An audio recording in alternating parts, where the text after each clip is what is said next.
안녕하세요. 우리 아이 수학 고민 상담소 천쌤에게 물어보셈 천종현 소장입니다. 오늘은 어떤 고민이 있는지 들어보시고 함께 해결해 보시죠. 다 해야 되는 건 아니에요. 제일 기본이 뭔지 아시고, 그리고 더 나아가기 위해서 해야 되는 건 뭔지 아시고, 그리고 나서 아이가 약한 부분에 대해서 우리 아이에게 얘가 도움이 되겠다라고 살펴보시는 거예요. 일단 첫 번째 기본은 연산입니다. 초등학교 1학년 수학에서 연산의 비중은 굉장히 크죠. 그래서 입학 준비를 할 때 연산을 먼저 하는 거라고 말씀드린 적이 있을 거예요. 연산은 연습이 필요하기 때문에 1학년에 올라가서 적응하기가 쉽지가 않거든요. 그래서 다들 준비시킨단 말이죠. 그러면 우리 아이가 연산을 하지 않고 학교에 갔어요. 그러면 다른 아이들 다 하는데 아이가 못하면 주눅들 수도 있고 그렇겠죠. 그래서 연산을 기본적으로 연습을 시키는 겁니다. 비중이 제일 크니까, 그리고 연습이 필요하니까. 그래서 연산이 제일 기본입니다. 다음이 사고력인데, 사고력을 제가 많이 추천을 해요. 추천을 하는 이유는 초등학교 1학년, 2학년 교과에서 공부를 할 것이 많지 않기 때문에. 수학은 생각하는 학문이잖아요. 그래서 아이들에게 생각하는 재미를 주고 생각하는 방법을 알려주고 조금 더 폭넓은 공부를 제안하고 싶은 거죠. 그래서 사고력을 많이 하시라고 말씀을 드립니다. 교과 하시는 분도 있으세요. 근데 저는 교과를 추천하진 않아요. 2학년 초반까지는. 아까 말씀드린 것처럼 2학년, 1학년은 교과에서 연산을 빼면 제일 기초적인 공부고, 아니에요. 기초도 아니에요. 이거는 기초라기보다 생활 속에 있는 것들을 관찰하면서 수학에 대한 호기심, 수학은 이런 거야 라고 배워가는 과정이에요. 그 대신 교과도 좀 많이 생각할 수 있는 것까지 하시면 됩니다. 그리고 나면 이제 문장제, 도형 이런 것들이 있는데, 도형 같은 경우도 아이들이 쉽게 할 수 있는 책이 잘 나와 있어요. 그래서 많이 하는 거예요.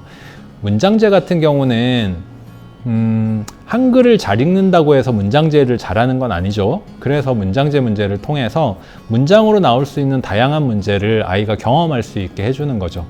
자, 정리하면 연산이 제일 기본. 연산만 해도 학교에 들어가서 학교 공부 위주로 해도 충분하다.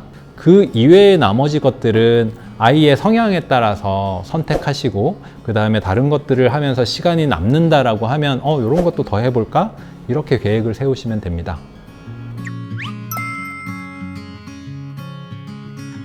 (3학년) 이후는 아무래도 교과 중심이에요. 그래서 한 학기를 2권을 추천을 해드리는데, 개념서 하나, 심화서 하나.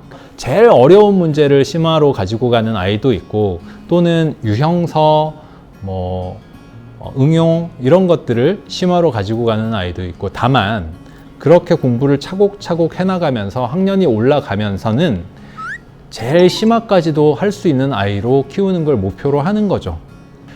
대한민국 같은 경우 학원도 발달해 있고 하기 때문에 많은 아이들이 선행을 하죠. 그래서 어느 정도는 다른 아이들 하는 정도는 해야 되잖아요. 그렇다면 한 학기 동안 현행, 방학 때 심화 이런 계획보다는 저는 기간을 또는 시간을 정하시기를, 한 단원에 일주일 이렇게 해서 4학년 전후라고 하면 가능하거든요.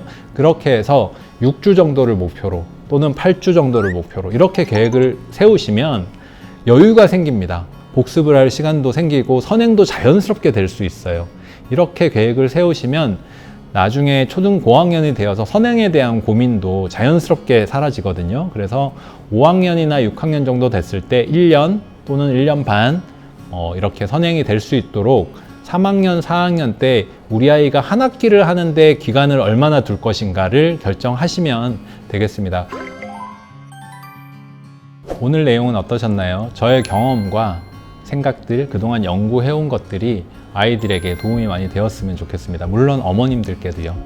다른 고민이 또 있다면 인스타그램과 유튜브를 통해서 사연 보내주세요. 함께 고민해보고 해결해보도록 하겠습니다.